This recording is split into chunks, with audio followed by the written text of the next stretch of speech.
So, and you can share your screen? I can. I can stop sharing video. Or they can read along if you paste the link. Yeah, I've actually, well, I'm sharing the screen right now. I'm sharing this app. So the remote people see just this. I figured if I actually do any kind of tap dancing, they would miss out if I didn't share my webcam. So I'm going to share the webcam too. Let me get started here. So you're all here because you touched some type of code.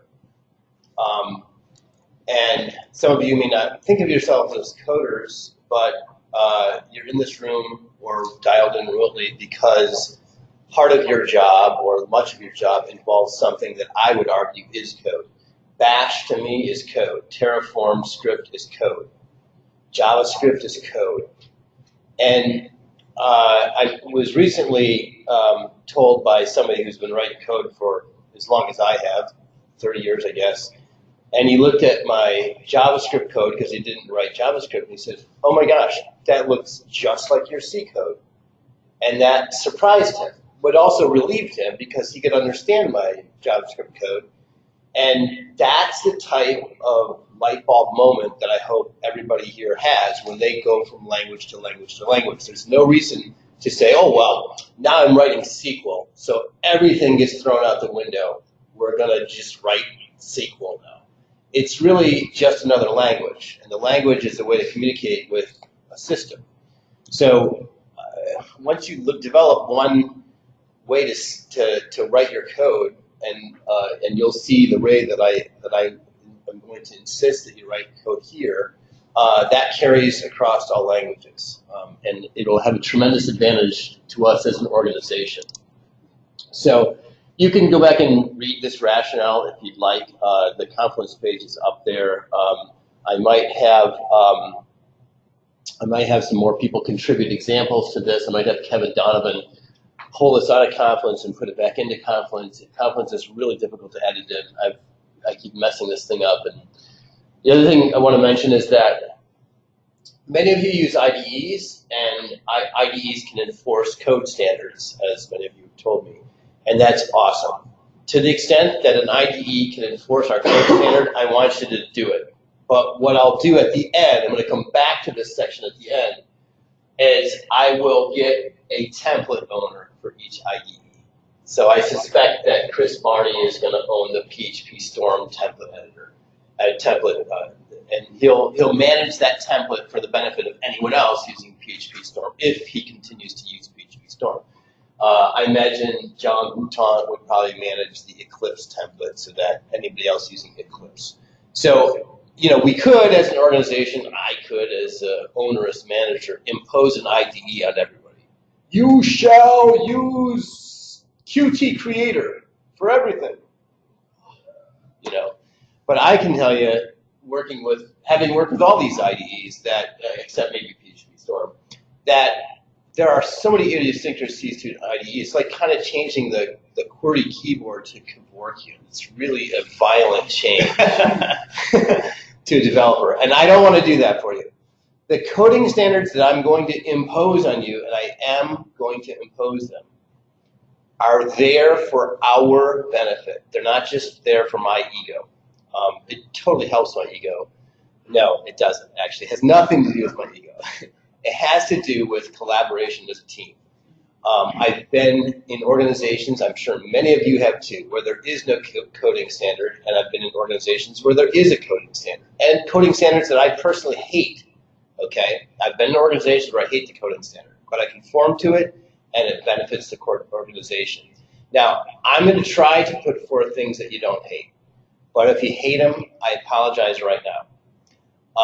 You can get used to it. You're all big boys and girls, and it's not going to kill you. And if it is going to kill you, work with me, and I'll help you. I'll help you go on, move on from here. Okay? I am serious about this. Now, the first thing I want to explain is I want to dispel this religion about tabs and spaces. I've had this discussion with a few of you in this room already, so you know what's coming. But these religious wars go way back. Thou shalt have 4 spaces per tab, or 8 spaces per tab, or 12 spaces per tab, or no tabs, or all tabs, and it goes all over the place. And I owe this standard to someone who worked for me and said, you know, it's really not that complicated, Joe. If you just do this. And I was like, wow, that's genius. And I took it and have never looked back, and it has never once hurt me adopting these 3 simple rules. Rule number 1, you use tabs to indent your code, period. You do not mix tabs and spaces. Rule number 2, you use spaces if you want to line something up within the code after you've indented it, okay? And rule number 3 is you never mix tabs and spaces. So even if you're lining something up in the code, you don't mix tabs and spaces. Now, I'm going to give you a screenshot from an IDE. Every IDE indicates this a little differently, but this double chevron is a tab, and the dot is a space.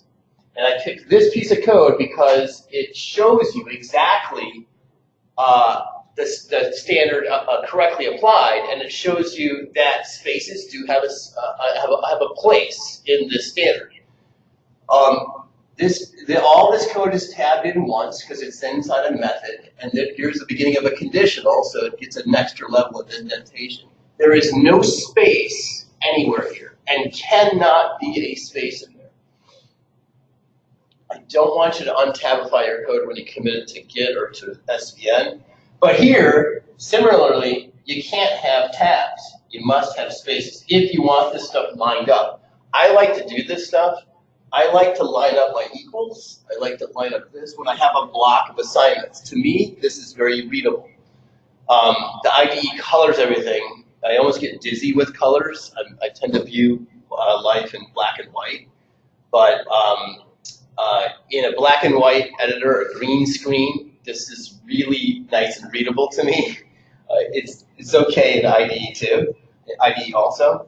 But do you see what is there anyone in this room that does not understand what I just explained with the tabs and the spaces? Just be brave and raise your hand.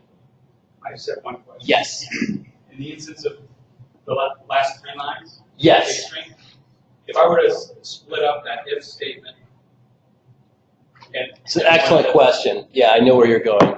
If the conditional gets so cumbersome and long that it's going to go off into Kingdom Come, and you want to break this up, how do you deal with that? And so that's an excellent question. I should have actually put that in this example, and I'll amend this example with that exact thing. So let's say I want to break this long string up halfway through, and right after original live domain, I end the double quote, and I bring this over here, and I continue and I open another double quote. That'll actually work fine in this language, which is C++. Now, it has to be tabbed up at least until this if. And then you could put spaces to bring it out, either to line it up here, or to line it up with the beginning of the conditional. I think that here is a personal preference, and somebody might say, oh my gosh, you're mixing tabs and spaces, but you're not mixing tabs and spaces. The tabs are bringing your code in. The spaces are lining something up. It conforms to those 3 rules that I said above. So that was an excellent question. Did I answer it? Yeah, but you're also still making people decide between a tab and space after they brought it to the if. Yeah. Let's say a tab would line it up to the quotes on the target. It would only load it up, line it up. Maybe this is 2 or 3 tabs. It would only line it up if you had an assumption of what a tab was. So one of the rules I should have mentioned is do not assume that a tab is 8. Okay? Because if we scroll down, I kind of do that in this post comment here. Here's the litmus test.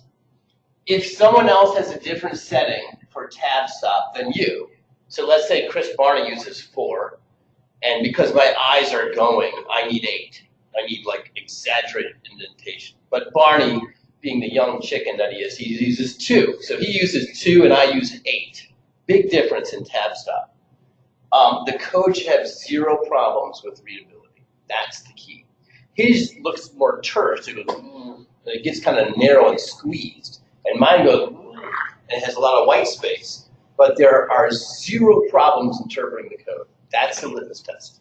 So as long as you conform to that litmus test, you tab in, and now you use some spaces to line it up to whatever you want it lined up with, and all is well. Are we required to line things up within the code? Like this? Like this, well, so, I mean, in the case of the assignments up there, but more relevantly in the case of the if statement, so. If I were to, scroll back down again to the if? Yeah, so in the case of the if statement, if I were to say, all right, I'm going to break out that, and I'm going to break it out into each argument of the function is its own line, because that's one way that people do things. Okay. And I don't want to do spaces at the beginning of lines. Yeah. I really just want to have that, any new line within that code block is going to be, tabbed in by 1. And so I'm just going to new line, tab in 1 for each of those elements, and I'm not going to try to line up, I see. What you're saying is that, like even let's if I say broke you it put in- a new line here, tab, tab, tab, and 1 tab. Yeah. It passes the litmus test. Right. Because and then if I decide to break up the string, Yeah. I'm still just doing it in 1 tab, or am I required to line Right, it up? right. I'm not going to become obsessive here. The answer is it passes the litmus test because when someone else looks at your code with a different tab stop, it still Doesn't looks change. great. It still looks great, and that's the key. Okay. And if you didn't understand his question, it's let's say let's say I bring this double quote right here and I tab in once. Well, now that double quote is 1 more tab in, and then he can start a new string after every comma and now have a whole block of strings tabbed in, and that works for me. It works for everything, right? So that's fine. Okay, let's move on to more controversial things. Any other questions?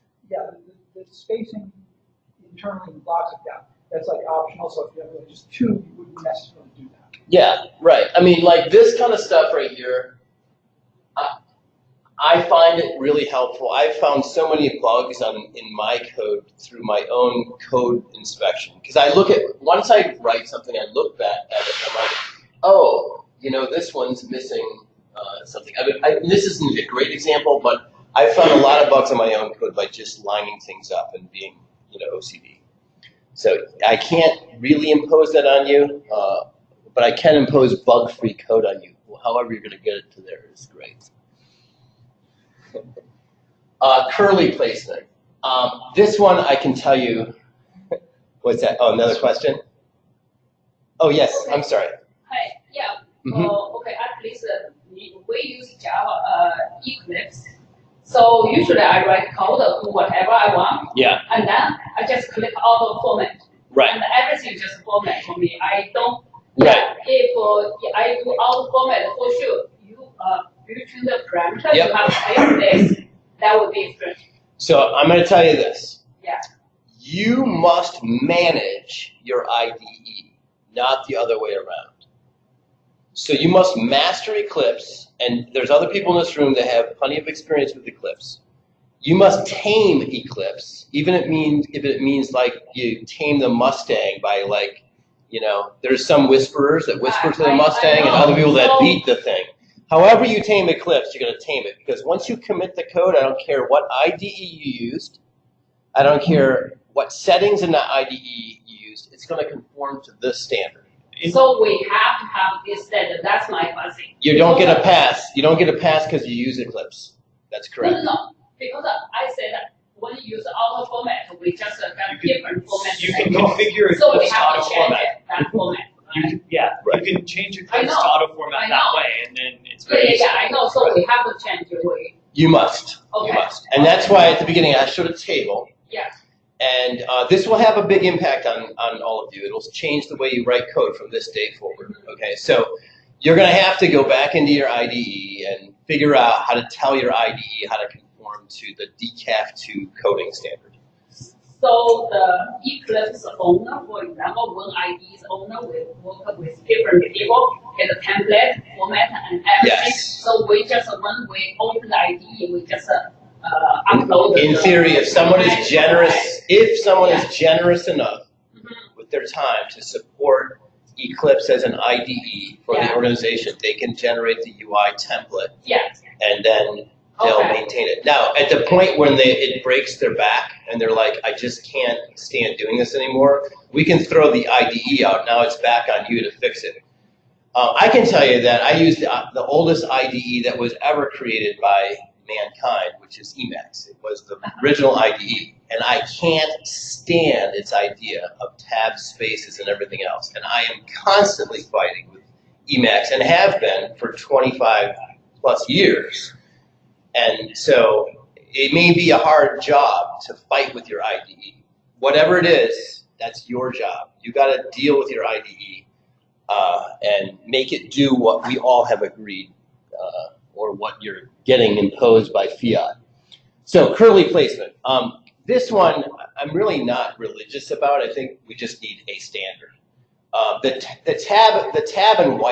tab and space thing, I think I have a rational reason for why what I've proposed is like the only way to do it. Here, it is really arbitrary. It's the flip of a coin. But this may be the only thing that survives Martin Mueller. He convinced me, well, in methods, the curly belongs here. I've only seen a few people put the curly here on methods. That's really weird to me,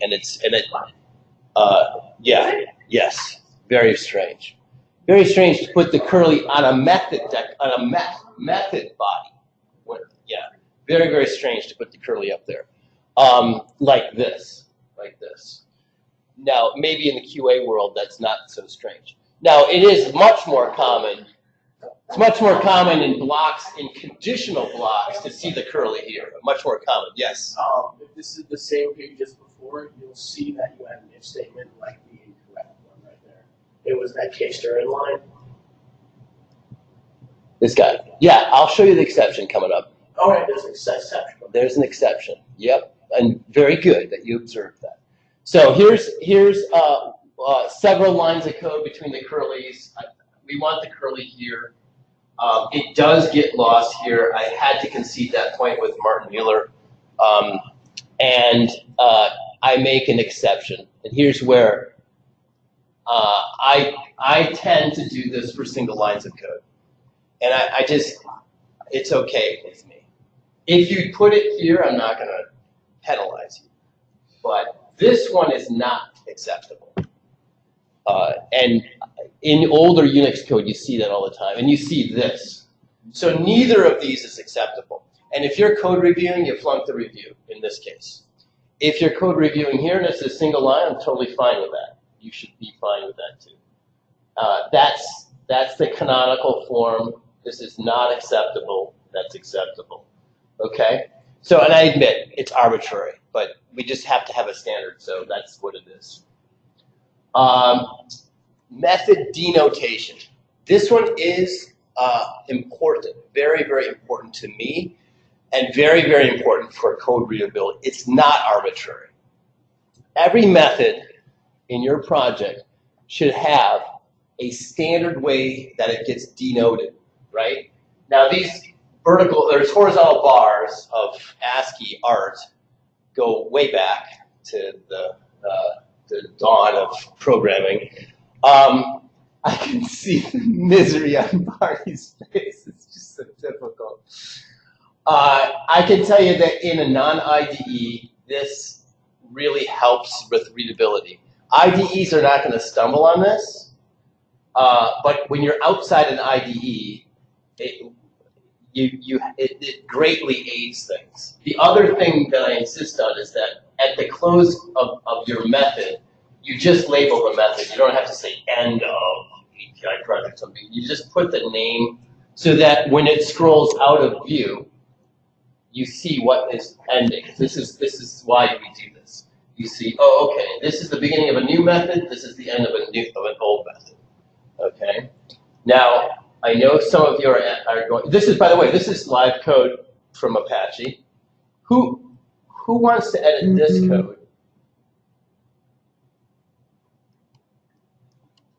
Versus this code. Which one do you like better? You like number one? Okay, Lenny, you continue your employment here. Anybody else? Does anybody else prefer number 2? Come on, it's ugly.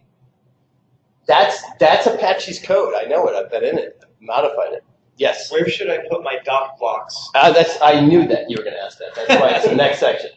Tools like Doxygen and many IDEs make use of triple slash comments or other such devices.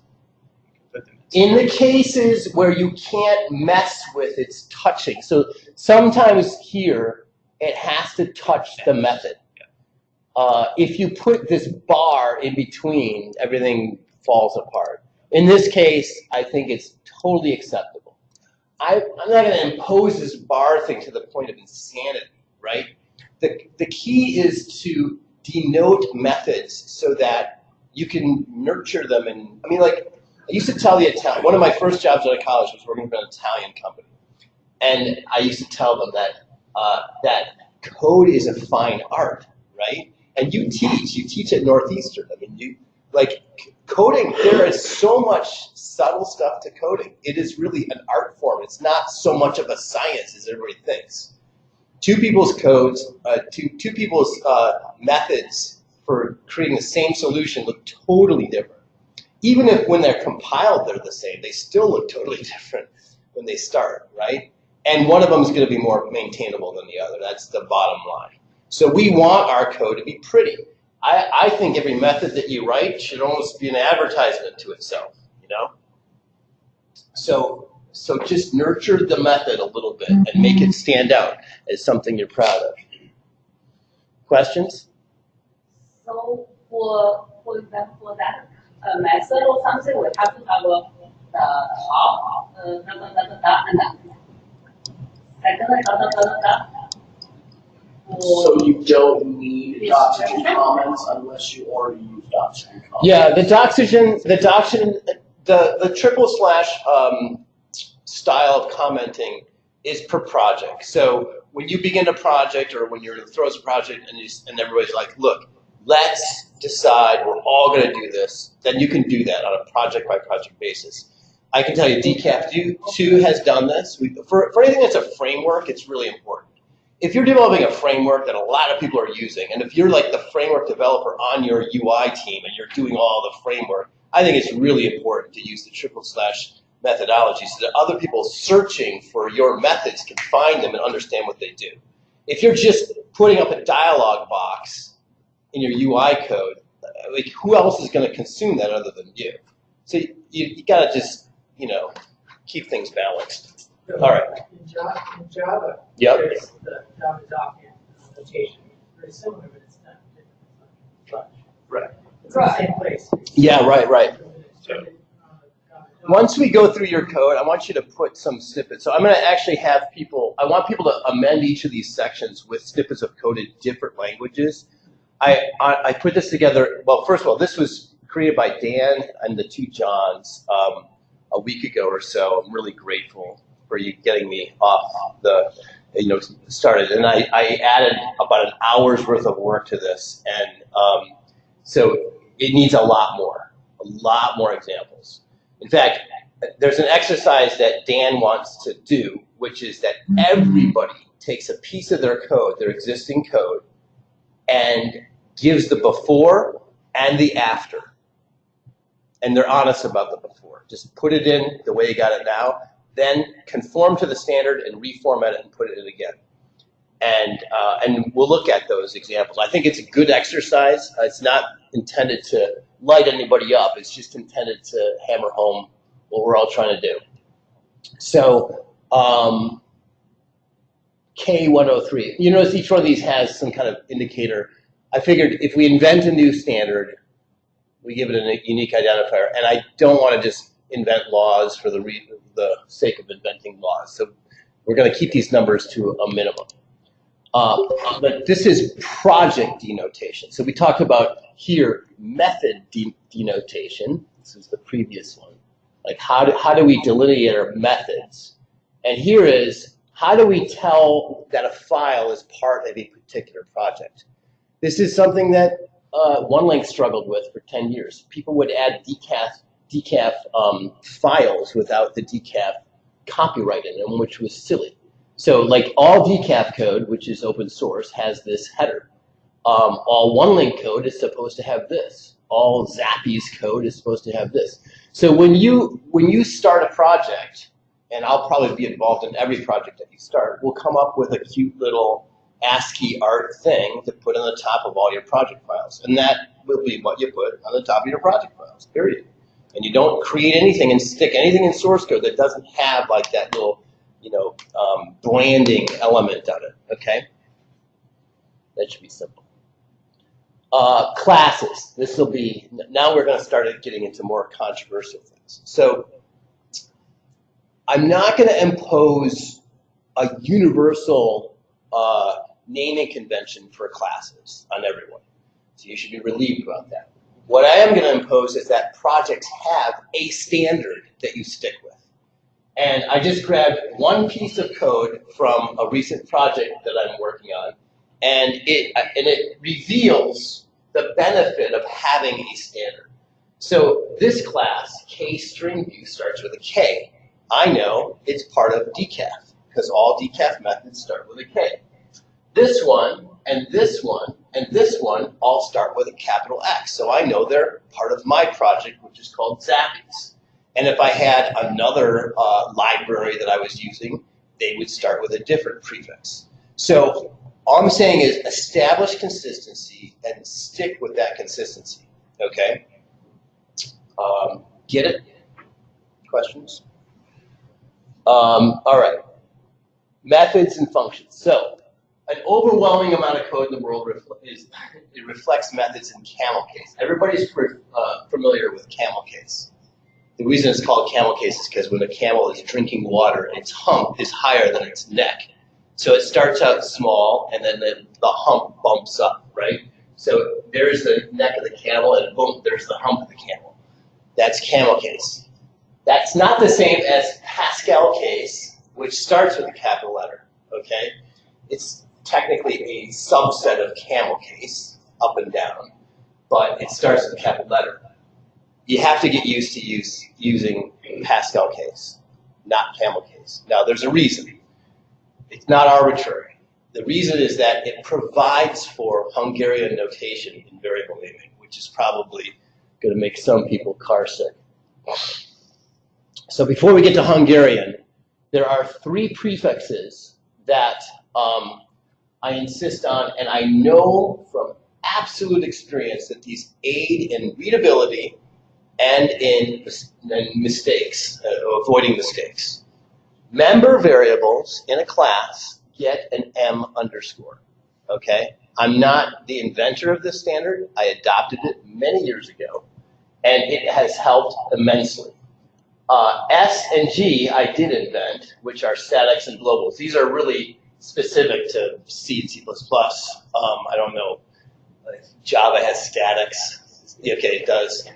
If Java has statics, I know every language has globals. So globals should be avoided in general, but if you do use a global, I want you to basically call it out in embarrassment and call it a G underscore and say, I'm using a global variable, because these should be really avoided. But if you're going to do it, do G underscore. If you're going to use a static, which is also not terribly thread safe and a bunch of other stuff, you do S underscore. What are you going to say? So what about if it's both static and a member variable? That's fine. Would it be MS or something? MS underscore? Yeah, right. I think M is fine. All right. That's a very strange edge condition, but yeah. Single instance. So it'd be like a single instance. So a lot of our like performance stats classes, some of them work like that, where they'll have like one member variable that's static. Yeah. Yeah, good question. I don't know. Show me the code. Maybe we can pick S or M. I think static is a bigger deal than M. Well, it's not really member static. Yeah. It's scoped. It's scoped within the class, but it's in some other location. So I think S is probably a bigger deal than an M. Okay, so everybody understand these 3? Sometimes people use underscore for member variables. Has anyone seen that before? Yeah. Okay. And a lot of people don't use anything for member variables, which I think is a big mistake. I actually I'm quite passionate about this one. So if you're gonna fight me, you got to put on Kevlar and boxing gear and get in the ring with me, because I'm not giving up on this one right here. Okay, here we go. Are you ready? Did everyone take Dramamine? This is gonna be it. Hungarian notation. Raise your hand if you have heard of Hungarian notation before you met me. Okay, raise your hand if you haven't. Just raise your hand. Okay, good. So there's a few people that are honest. All right, Hungarian notation is a prefix on variables that tells you, that gives you a hint of the data type. Okay, you're not recreating the compiler. Okay, you're not trying to. Now, I've seen Hungarian notation, especially from Microsoft, which is where I learned it. That is obsessive. Like a long unsigned integer was Louis, L-U-I. Okay, an unsigned int was UI, U-I. They pretty much recreated the entire. If you change the data type, you're like, oh my gosh, now it's not a long unsigned int, it's a double long. It's a long, so it's a Louis. You know, we're not going to do that. Okay, this is a simplified thing. It's really to differentiate between objects, strings, and numbers. Okay, there are very few differentiations that we care about in the code. And this aids readability, and it also reduces some mistakes, reduces some runtime errors. Any form of integer, whether it's signed, unsigned, how wide it is, 8 bits, 16 bits, 32 bits, 64 bits, any form of an integer is just an I. Any form of a double or a float is an N. Any type of string is an S. Any type of object is just an O. A function, which is in some languages you can pass around a method. This is really common in JavaScript. Super common in JavaScript. First, you can't write JavaScript nowadays without passing functions around. Fn, very, very, very helpful. And an array, this is one that Chris Barney and I just came up with a couple days ago.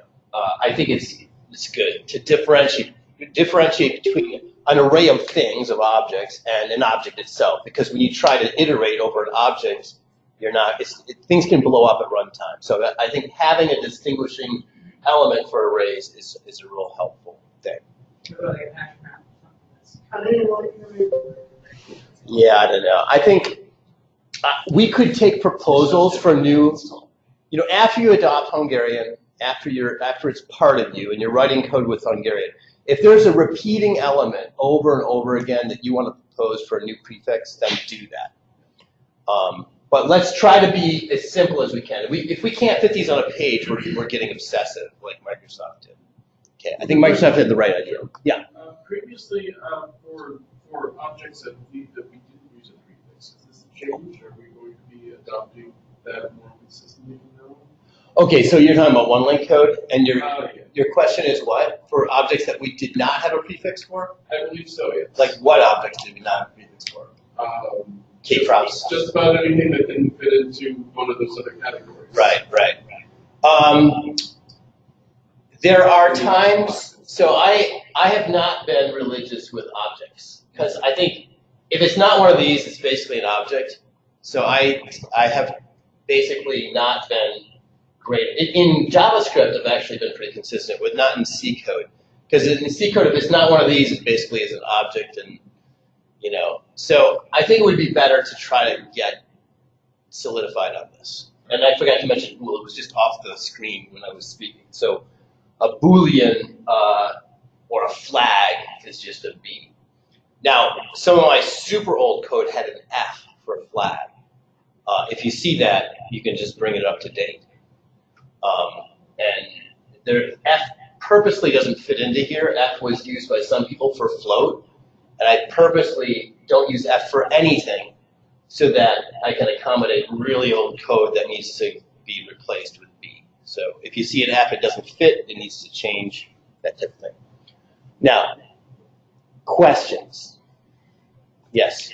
So in JavaScript, two things. One, everything is largely a member variable, so does the Like, how useful does it become if everything is M underscore? I wouldn't agree at all with JavaScript. So first of all, I think some of us started writing JavaScript in the mid-90s. Classes didn't even exist yet. Okay. So you can write a ton of JavaScript without a single class. Certainly. I mean, Yeah. you can, right, yeah. And which is But- all the more reason why I need the M underscore when I look at your code. I look at Ted Smith's code in the Billboard, and I cannot understand what's a member variable and what's not, because I didn't introduce him to this, and I didn't insist on it, and his code is an enigma to me. So I would say that JavaScript is no exception. And then, Chris, are you talking about like variables that are scoped within a given function? No, I don't think so. He would know the difference. yeah, no. I mean, Yeah, private members that are on the stack of a given method. right. That's not what we're talking about. We don't have You're talking about classes that have member variables. Yeah, like I could have gone one step further, which is to differentiate parameters that are passed into a function versus parameters that are on the stack within a function. Like Pascal Right. makes that distinction.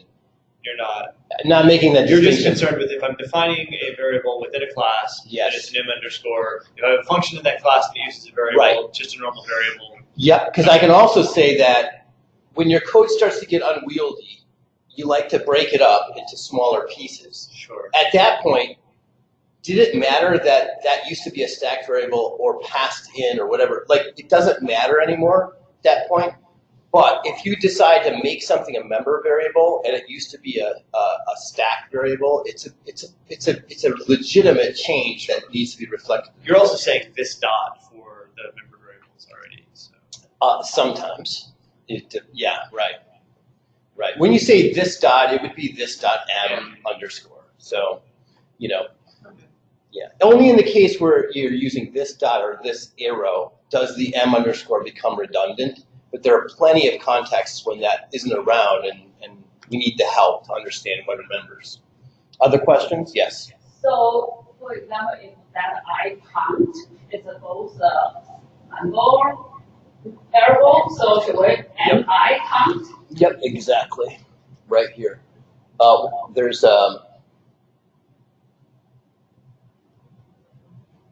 A little higher up.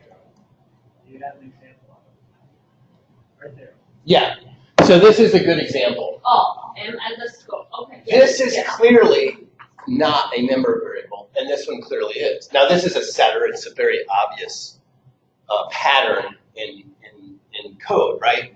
But I'm setting a member variable to the one that was passed in. You see how simple that is? Yes, so every time, yeah, because current code, we just use I count directly in the method. So we have to define another method, another variable, m dash I count. No. So the decision to make setters and getters on member variables is outside the scope of this coding standard. So let's say you want to expose your member variables as publics in your class and allow people to assign them and fetch them without setters and getters. That's a decision you can make with the architect of your product. And it's outside the scope of this coding standard. But if you do expose your member variables and allow people to assign them and fetch them, you don't need the setters and getters, but those variables must be m underscore I count.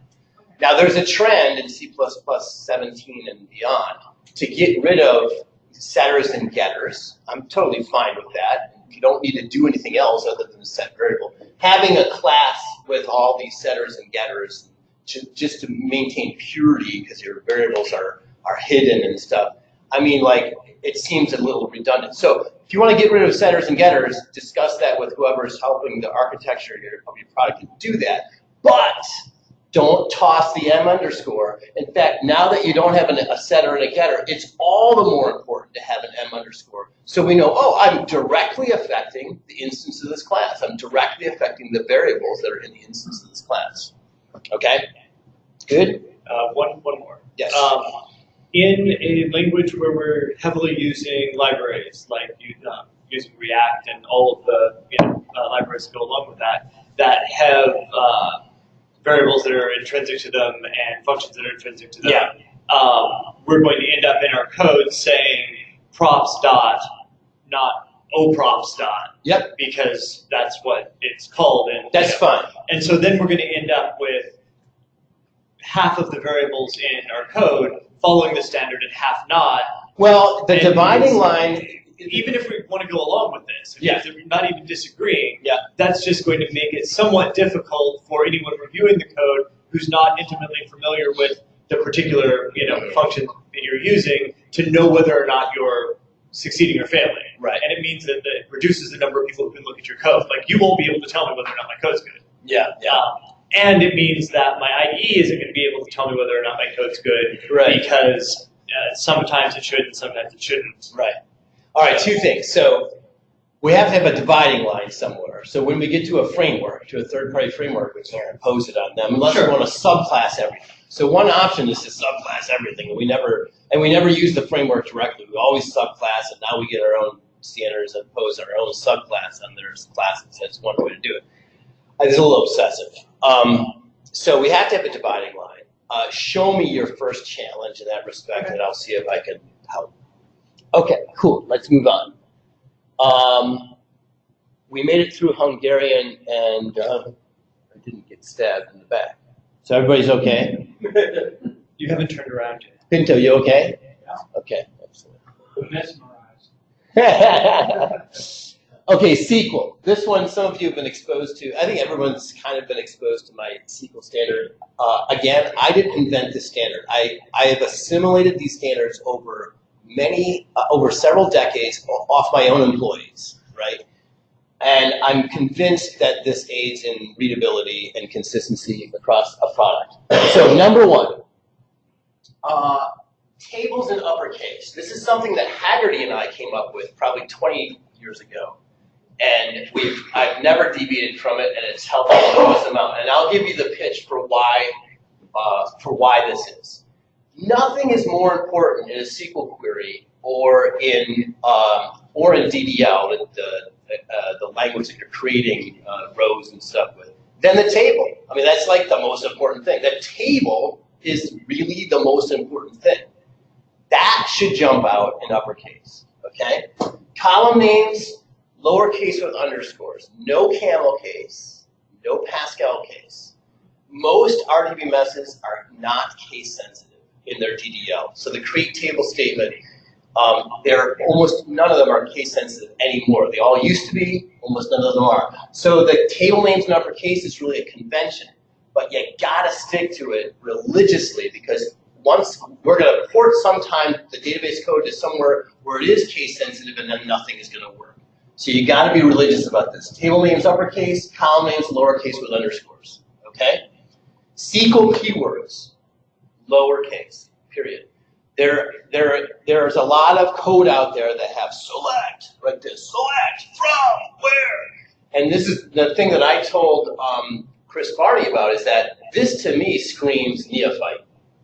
Someone that's like, oh, this is a new language, SQL, wow, it's got a select, what a select. Can you imagine running C code or JavaScript code where you put the keywords in uppercase? If, then, while, switch. Wow, I'm so excited. Yes.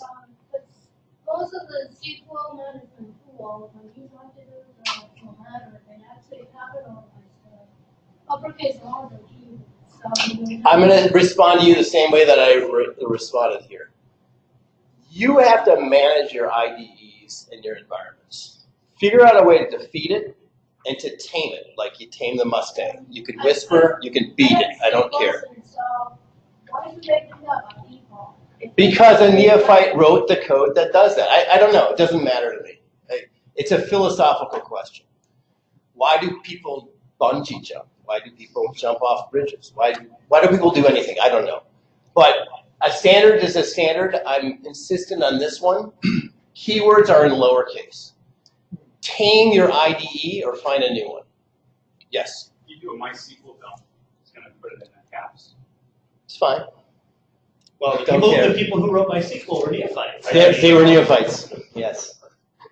Actually, in this case, I predate MySQL. I was writing SQL code for at least 10, 15 years before MySQL came around. So I'm arrogant about this one.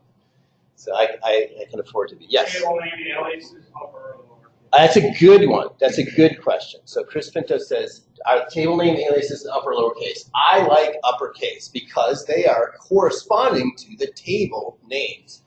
And then I also have a very easy convention for coming up with them. Some people just say A, B, C. And then when they take pieces of one query and put it in another, all hell breaks loose because, you know. So I always take the first letter of the table name. Now, all my table names have a project prefix that doesn't count, so that goes away. So the table alias for project is P, uppercase P, no exceptions. If you had another one called Petunia and you were joining, you know, Zappy's project to Zappy's Petunia, now you got a problem. You come up with a new alias that you're going to use across your whole project for Petunia. You could call it N or whatever, and that's what you use for Petunia whenever you use a table alias. Great question. And then you'll see how nicely your code goes together. When you take a join from another query, you put stuff around, it all goes together very, very nicely, right? You don't find that stuff until runtime. The compiler's not going to help you. At runtime, it'll blow up because there's some alias that isn't right. And you want to try to avoid that. So keep brutal consistency, single characters if you can. So let's say this table name was project user, then it would be PU in uppercase, PU. So, woo! Okay. More questions? Yes. Okay, so here is with the user key. So those are attributes name. Should we use the same naming convention for this variable attribute because these are like a string? Should we start with S, user key? Are you talking about right here? Yeah. Absolutely, positively not. Why? Because that is a column name, and column names have to correspond with whatever's in the data dictionary. You created the table with user underscore key. You have no choice about that whatsoever. It's user underscore key, period.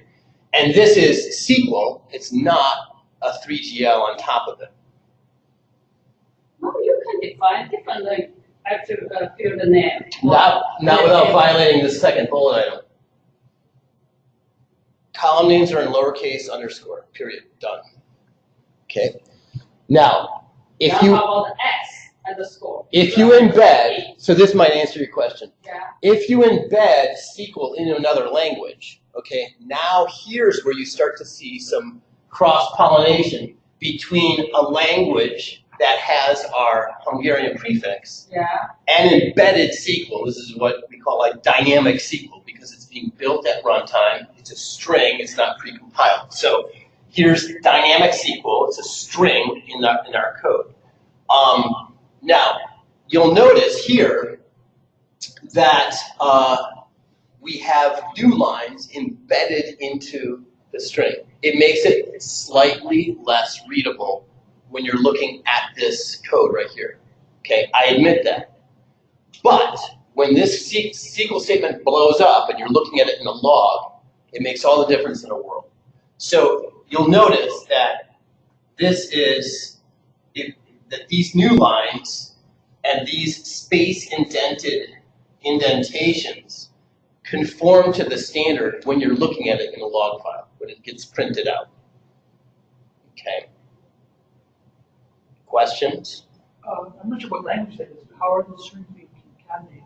It happens automatically in C. If you just start two strings next to each other, like in JavaScript, you'd have to put a dot there, but in C, you don't even have to do that.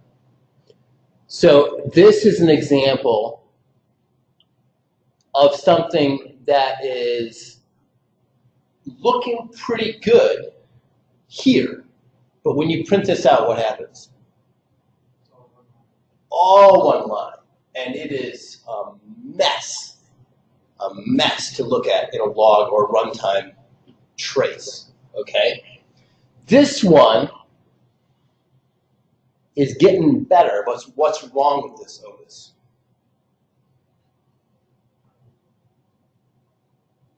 Anybody?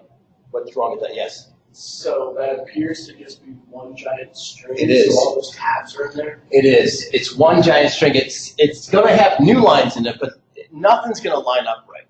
When this gets printed, the first line will be perfect, and then it'll have all this space in it, and it'll just be a mess.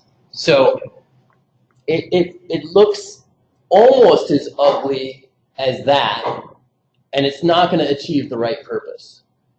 So this one looks the prettiest in this language, but it will not print properly when you're tracing it. This one is just a mess when you trace it. So, okay. A couple of these are stubbed. I'm just going to briefly describe them, and then we can have another one of these brown bags. So I'm going to explain the preferred join syntax in SQL. Not all of you write SQL, so I don't want to like hammer on this too much. Right. Some of these were, I think we basically ran out of what I reformatted for the sake of this brown bag. So, all right. Questions, comments? Anybody tendering their resignation right here in this meeting? John raised his hand. Oh, Jack! One standard is was the one that talk about formatting rapid line. Yeah. 12, and then you will force an 80.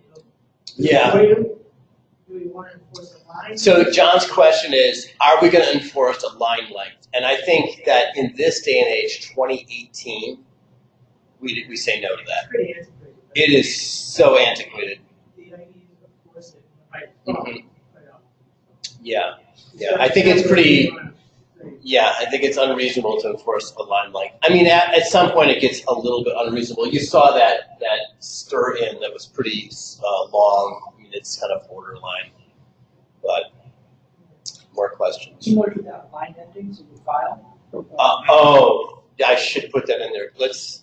You don't have a list for you. Okay, good. Can you just add that to the list, Dan? Absolutely, positively, Unix line endings. There are no DOS line endings anywhere in our code base ever. And a file must end with a new line. So if you're a VI user, you don't even have to think about this because I don't even know if VI can save a file without a new line at the end. Probably can, but it takes effort. Emacs, very easy. If you open Emacs and you say hello and you save it, it has no new line on it. That's evil because grep, awk, sed, all those things fall apart when there's not a new line at the end of it. They won't get that last line in most cases. So we have to have a new line at the end, and it has to be Unix new lines throughout. I wrote a script for Doug and Russ a couple months ago to rename clusters across the world. And I ran it, I tested it with a local database. I said, okay, here you go, boom. Because the premise was that it's going to take us forever to rename the clusters.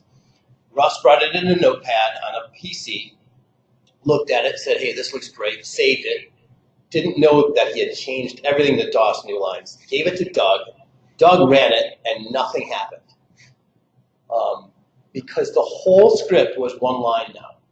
From a Unix standpoint, the whole script was one line. All the control J's have been replaced by control M's. And most editors nowadays are smart enough to adjust. You open the file, they're like, oh, okay, this is a DOS file, no problem. I'll display it the way you want. And it hides the fact that the whole file is screwed up. So you won't even know it, unless you get to a really dumb editor like VI or Emacs, and they're like, what the heck is this, you know? Like, oh, you know? But even Emacs is too smart nowadays. Everything is too smart nowadays, except the tools said on grab. Yes? You can always run DOS to Unix on the command Right, line. right. Well, the good thing is that this was haunting us for a while, and we created a trigger in SVN that checks it.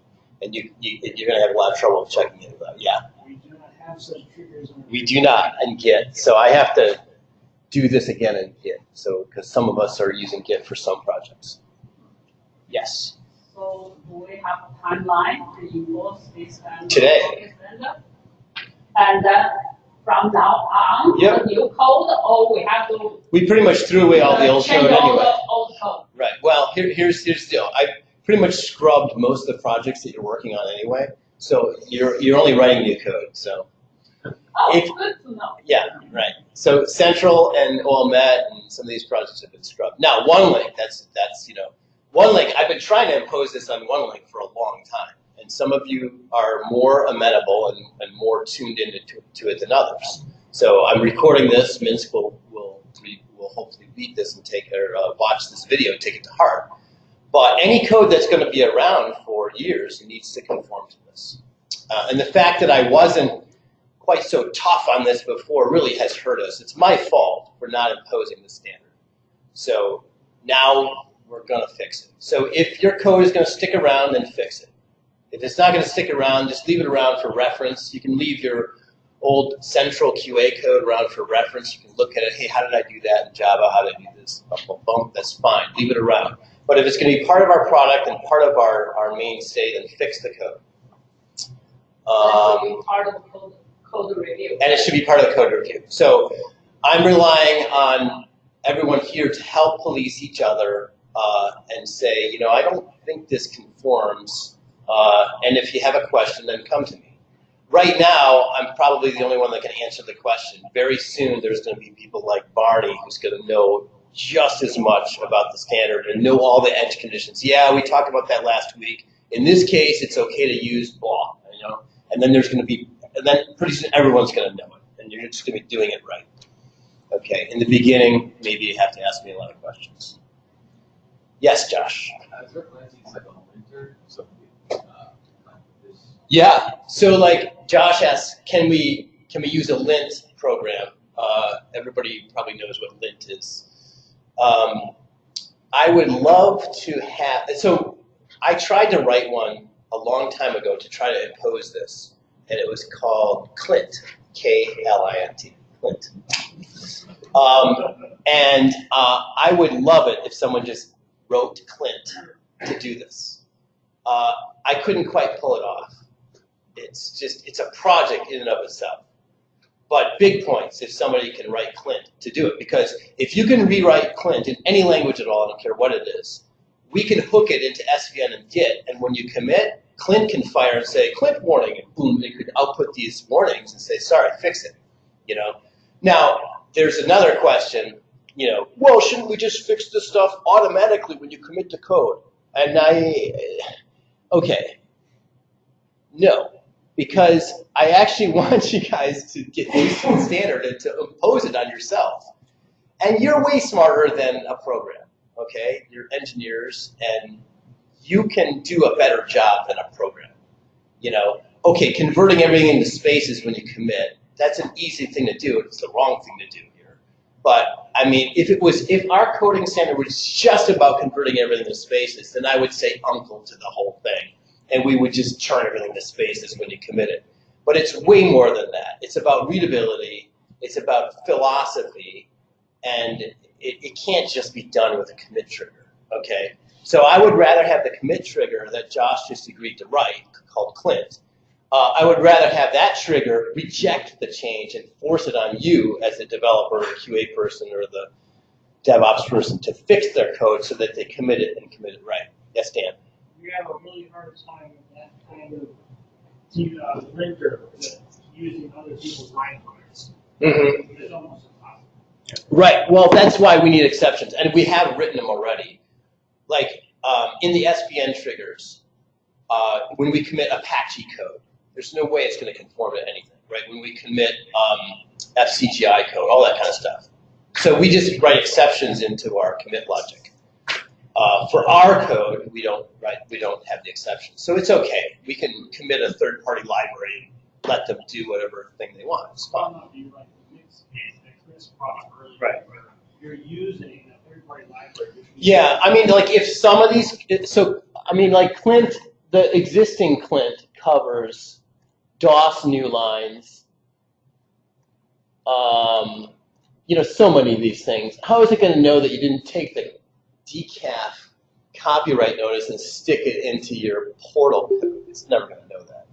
Like, there's a lot of things that really can't be done with a. I mean, it's a great idea. It's just that it falls down in practice. The only thing you do are the most simple things, and you know, so it may not be worth the time.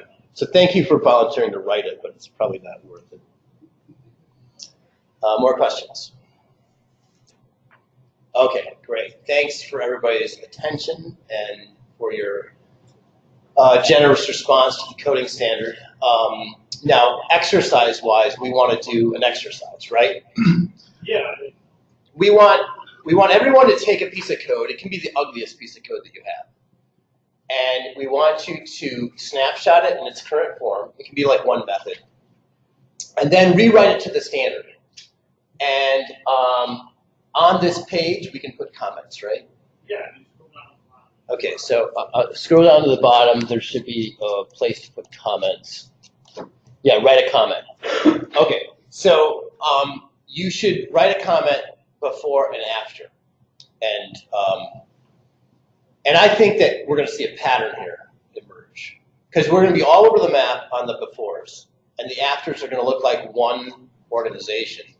And I think it's almost going to prove why we're doing this. But it's also going to get you guys used to changing the way that you're writing the code. Momentary pain for long-term gains, okay? You should also list what type of code it is. Like Terraform or whatever. It probably will be obvious. There's only a couple forms of scripting that people probably are not familiar with. But yeah, you can put you can say JavaScript or Terraform or whatever. Yeah. Okay. All right, so there's some UI people meeting after this. So everybody except the UI team is dismissed. And do this exercise with your own code. If you can do it by end of day, that would be awesome. Certainly by tomorrow morning. That's a good question. Yeah, it's hard. These are okay. Good. And the recording. Yeah. All right. So we got one thing I noticed that we had in our DEKAF 2.7 Yeah. was a ban on assignments within conditionals. Let's just So those statements are while you should assign a variable in the conditional. Yeah, like you mean if X equals Y. Yeah, almost every compiler now blows up with that. All right. I mean, we do have some one-lane code now. Yeah, that stuff really never be. Yep. All right. That we might want to. That's such a risky maneuver to have an assignment in a conditional. It's such an edge case. Just make it a separate statement. Yep. Yep. Agreed.